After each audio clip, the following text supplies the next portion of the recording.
That is true. I'm getting ready to watch your brain explode. No, don't do that. Don't do that. I'll then forget everything everything I've been thinking about. You've got all these numbers. I've got all those numbers. We'll be impressed with numbers. I will be. Impressive numbers. Are we going yet? We should be going anytime now. Anytime now. We will be on the air on both Facebook and YouTube. Facebook and YouTube. Any minute now, we will be on the air live. And we Facebook and YouTube. Woo! Here we go. Ha! We're here now. We're here now. Welcome. TapRooT TV. Yeah. Ha! Welcome back to TapRooT TV. I'm Benna Dortch, and I'm here with Mark Paradise. And we're so excited today because we're starting to talk about the summit. Oh, we are. And I'm dreaming he about the was dreaming about the summit, and his brain's about to explode. Yes. So we are going to talk a lot about the impact that the summit that TapRooT has, and how the summit impacts people. And you did have a dream. I did, and it wasn't a nightmare. Tell us about that dream. It wasn't a nightmare. It was a great dream. But the part of the dream that struck me so much was I had some thought in there about how many people's lives have been saved by using TapRooT. And I thought, I woke up and I thought, wow, that's an interesting thought. How do I figure that out? So I said, well, let's figure out first how many people have been trained in using TapRooT. And so I went, we know recently it's around 10,000 a year. Right. So I went back and did some multiplication and said, well, in the early years it wasn't that many, so let's cut that down. And I still came up with a pretty huge number. 250,000 people have been trained in using TapRooT, probably. And it's not like we have a detailed record of all those. We have over 100,000 that we know have been trained in our database. Right. But we got lots of others that, they were before the database. They've been trained at other people's facilities by their instructors, that kind of thing. But I started thinking about, okay, if all those people are implementing corrective actions for some period of time after they take a course, how many people's lives got saved? Well, I said, well, what if 10% of the people there implemented a corrective action that would have saved somebody's lives? That's 25,000 lives saved. And I thought, well, is that an overestimate or an underestimate? And I thought, well, it's probably an underestimate because that's 10%, but that's only one time they did it. And they probably were using TapRooT 3, 4, 5, 10, even 15 years. Oh, definitely. And so they probably had a lot more than that, so it's probably a lot bigger number. It could be 50,000. It could be 100,000. It's like a small city of people their lives have been saved by using TapRooT. I thought, wow, that's mind-blowing. That's really impressive. That was really just like, aha. So I'm sitting there in the morning, all these thoughts going through my head, and I thought, the other interesting part about TapRooT is it's not just saving people's lives. Right. It's also preventing injury stuff. Okay, that's great. It's also improving quality. So then I started thinking, well, how many times has, let's just say, pharmaceutical companies avoided an FDA letter because they were using TapRooT? And I thought, well, I don't have a clue. I don't really know. And I bet our users don't know. I bet people who are at pharmaceutical companies don't know that answer. And that got me thinking about, well, how about something really simple that people should know, like how much money have they saved by using TapRooT? So I said, okay, let's go start making some estimates again. There's 250,000 people trained. Let's do a return on investment kind of calculation. And we usually say that you can get like 100 or 1,000 times your return on investment on your training and your corrective action investment. And well, gosh, what is that then? That's 100 to 1,000 times. Well, let's just say the average investment on a student and some corrective actions was $2,000. Okay. And you take that times the $250,000, you're about 250,000 people. 250,000 people. I'm trying to convert to dollars here. It'd be take it 2 times, it makes it 500,000. Add 3 zeros, you're at 500 million. Yeah. And then you say the return on investment is 100 to 1,000. So you add 3 more zeros to that. That's 500 billion, 50 to 500 billion. And I thought, well, is that out of whack? Is that something? Right, it's kind of hard to conceive of. Yeah, you start thinking about it. Then I thought, well, The Deepwater Horizon cost BP, Deepwater Horizon accident cost BP somewhere on the order of direct costs and other stuff they can directly calculate about $25 billion. Well, heck, if we prevented one of those, then no, that's not a wild estimate. That's a good estimate. And I thought, well, think of all the little things we do. You know, pump problems that were costing $30,000 a year and got solved. And that's $30,000 a year every year. Boom, boom, boom, boom. And how many of those there are across the board. That starts adding up really quick. So I thought, well, you know, we might even be underestimating, because that's only one person doing one really good thing. And, you know, they do it for a number of years. Yes. What if we said, well, it's 5 times that? Well, you're like at $1 trillion then, and a trillion to 100 billion, and I'm like, whoa, those nuts. It's the mind-blowing numbers that you just say, holy cow. And then I thought, does anybody know these numbers? Right. Anybody at Air Facility, do they know these numbers? Do they know how many lives they're saving? Do they know how many injuries they're preventing? Do they know how many quality problems they're solving? Do they know how many dollars they're saving? And my bet is the answer for 99% of the people is no, they don't have a clue. So when they go to their management and they say, hey, I want to go to the summit because I'm trying to improve the return on investment on our use of TapRooT here. I'm trying to get another factor of 10. They don't know whether it's a factor of 10 of what. Is that a factor of 10 of $10,000, so we're going to save $100,000 more? Is it a factor of 10 on $1 million, so I'm going to save $10 million by going to the summit? They don't have a clue. And so if your mind's blown, you can imagine. You live and breathe this. They can't make an argument as to why getting better is something they should be spending money on, because they aren't keeping track of what they're getting for their money now.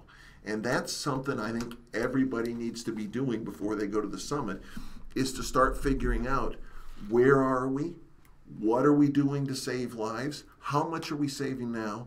And how much better could we get, and what would that do for us? Because then you can make a great argument for why going to the summit and learning how to better save lives, learning how to better improve quality, learning how to better stop problems and save money, why that's a good idea.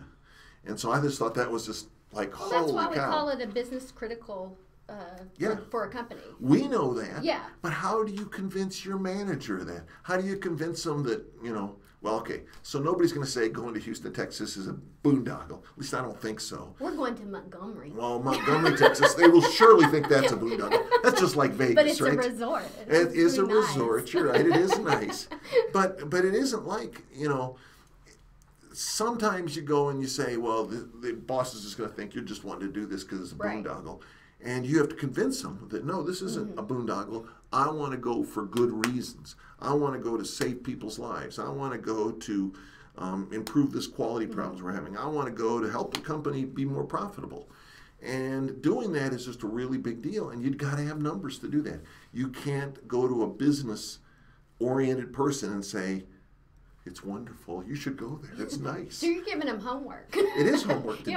It is really homework to do. And so the fourth thing this is now, after you think of the big numbers and you think of the technical stuff you're going to learn at the summit to become a better investigator, a better quality problem solver, better whatever. Right. I then thought, well, what is the other really, really big reason to come to the summit? And the other really, really big reason to come to the summit is because you need to be motivated to improve. You gotta get a boost to your gumption, if you will. You gotta go back fired up, because it's hard keeping after this year after year, month after month. And so you've got to get fired up. And I started thinking about, what do we got in the summit to get people fired up? And of course, oh my gosh, you've got. He has worked so hard on getting an amazing lineup of keynotes again this year. I mean, they're just, well, first of all, just the summit aspects of it. The regular summit's motivating, but the keynotes are always you outdo yourself every year coming up with these. Well, I think we've done a great job this year. I think you have too. And like we're saying, it's really coming up. The summit's going to be March 11th through the 15th. Yes, March 11th through the 15th at... Good thing you have these things written down. I know, I'm prepared. What is it? La Torretta? Yeah, that's La it. Torretta You're Lake speaking Resort. Spanish now. I'm bilingual now. And it's in Montgomery, and we're really excited about this location because it really, that kind of a location really helps everybody network better. Everybody's together. Everybody's together. And it's a good place to go if you're going to bring your family or whatever. There's a lake, there's a marina, there's pool, like there's a lazy little river thing. Exactly. And there's fun things to do. It's beautiful. So we'll send you a link to the site so you can go look at it. But the keynotes that you've picked are... let's see, we've got, first of all... So who are you most excited about hearing? I am most excited, personally, I'm most excited about Candace. Really? Because I did not get to hear her before. You didn't? No, you had Candace her is here good. Back several years ago, and I heard how motivating she was. And she like lost her leg in a workplace accident when she was like 21 years old, and it's just gone on. She's spoken to like 300,000 people around the world about at this improving point. safety. Yes, about improving safety. So my most excited person is Staff Sergeant Spencer Stone. That's going to be incredible. He's the guy who charged the AK-47 on the train that was either coming from or going to Paris in France, and tackled the guy and prevented him from killing a whole bunch of people. And I can't imagine. I love to hear his talk. Yes. He's the closing speaker. Make sure you're here on Friday. Don't go away early. Stay for his talk. I think that's going to be incredible. Yep. So, he was a hero to start with, being in the military and everything. There we go. Everybody in the military is a hero. So now he's actually just out trying to have a nice time, basically. On vacation, essentially. And he's, stops a terrorist Yep. attack. So that's just the thing, people hope they never get in that position, but he was one who knew how to act when it happened. He had some people with him that acted there was a bunch as well. of them. There were 3 friends, and they went to work. And then, about a couple of months later, he ends up with another. He got stabbed or something. Did he? I don't know about that. Yeah, I'll have to tell you about later. All right. But anyway, but you also have an astronaut. Astronauts are always exciting. And Jim's an interesting guy. He was a Jim space shuttle Weatherby. astronaut. Yeah, like 6 times. Space shuttle astronaut. He then, after what was the first disaster? The first one was the Columbia, right? Or was it the... Oh, gosh, I never get these right. Whatever the first one was, the first one that blew up, taking off, he got assigned to be director of flight safety after that. And he was trying to make cultural changes at NASA, and the challenges of doing that were tremendous.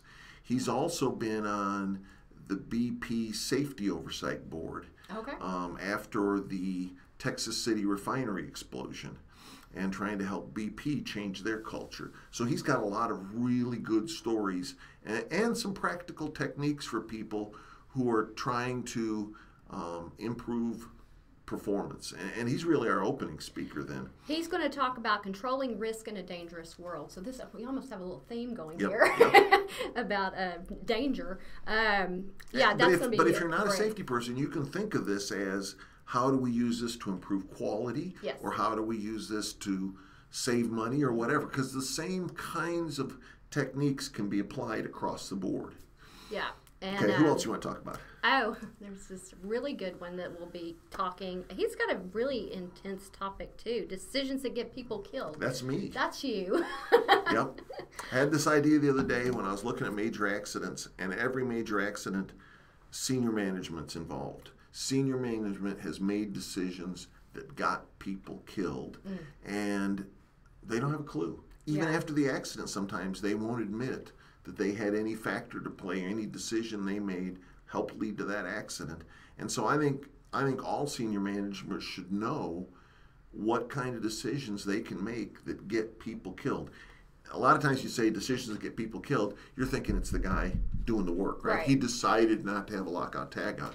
He decided to take a shortcut. Those aren't the decisions I'm talking about. I'm talking about senior management decisions that kill people.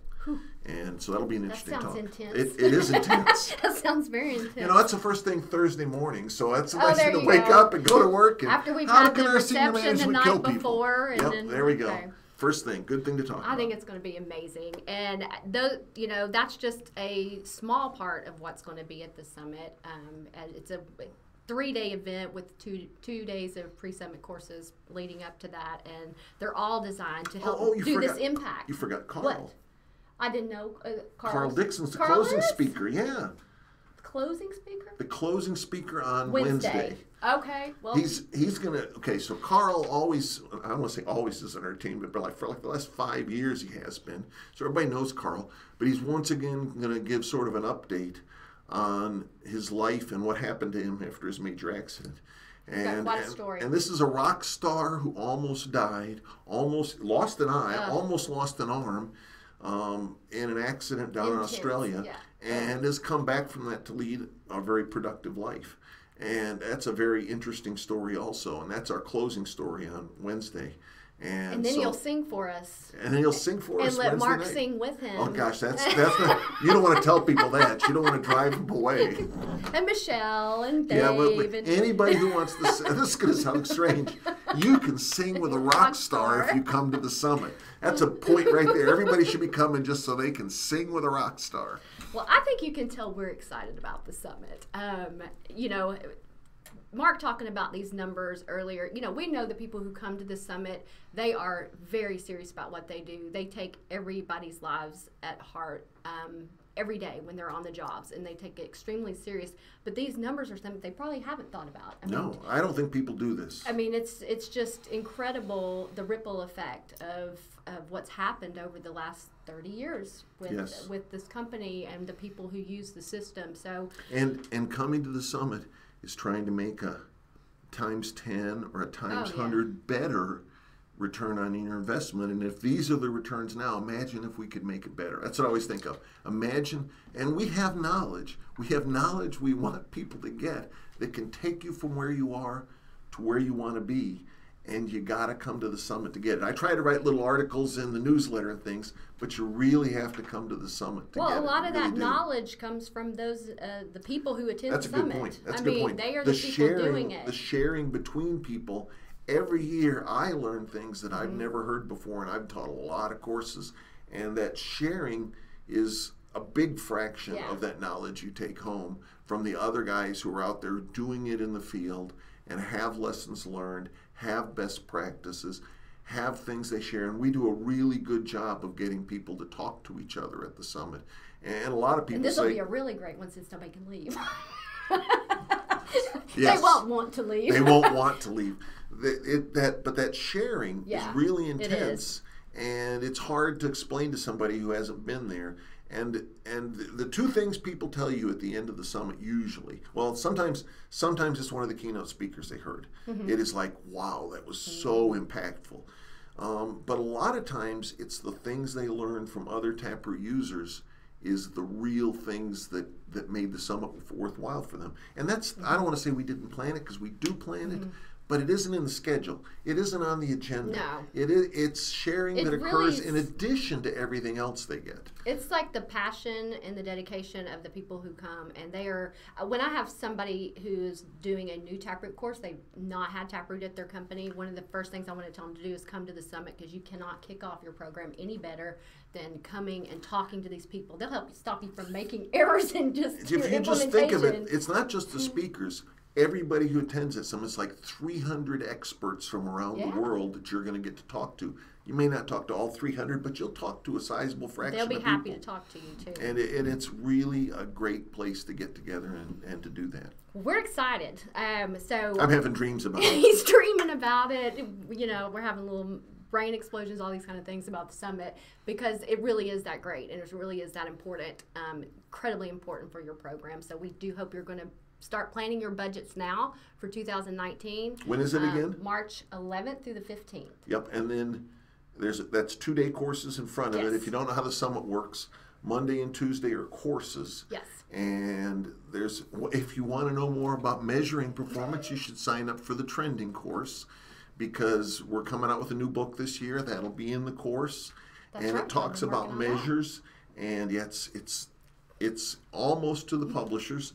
And it talks about measures and trending those measures, which is what you need to calculate these kinds of things. Probably, which is why this is all in my brain. It's in your head right now. Yes, you've been living and breathing it. Because I just got the book. I'm just getting the proofs back, and then we got to go to the printers with that.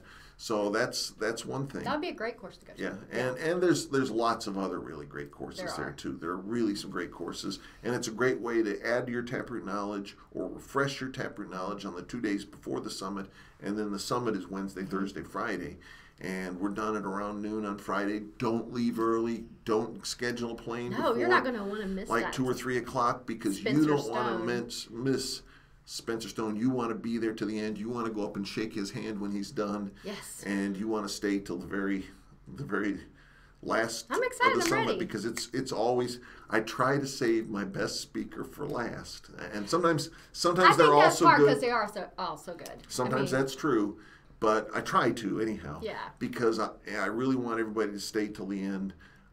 There's usually it's a single impactful story to tell that happens at the end. Right. And it's always amazing. But stay in touch with us. I mean, if you're not subscribed to our newsletter so you can get the information about the summit, you can go to our website at taproot.com, and there's a little box up there. You can subscribe to our newsletter. And follow us on all of our social media. We'll be rolling out information. I mean, it's in a little over 6 months we'll be at the summit. So it's not too early to start planning now. It's not too early. Definitely not. They can get their airline tickets. They can sign up for the hotel. They can get their boss to approve the travel. Absolutely. They can get the summit money approved. Get it all done and be there. Our website is getting the registration, all that stuff is getting ready to roll out soon. I don't know how to go. Barb was talking to me about that. I thought she had it up, and it may not be the registration, but it will be soon. Yet, but we'll go ahead and plan. Make your plans, plan your budget, and basically, we want to see you in March. So, Mark, thank you. Thank you. I mean, you got me so excited about this now. You ready to fly down to Houston and go? I'm ready to go. Yes, I'm ready. Let's load up the truck and go. Well, we hope you're excited too, and we hope to see you there. But thank you for joining us today, and we'll see you back here next week. All right. Thank you.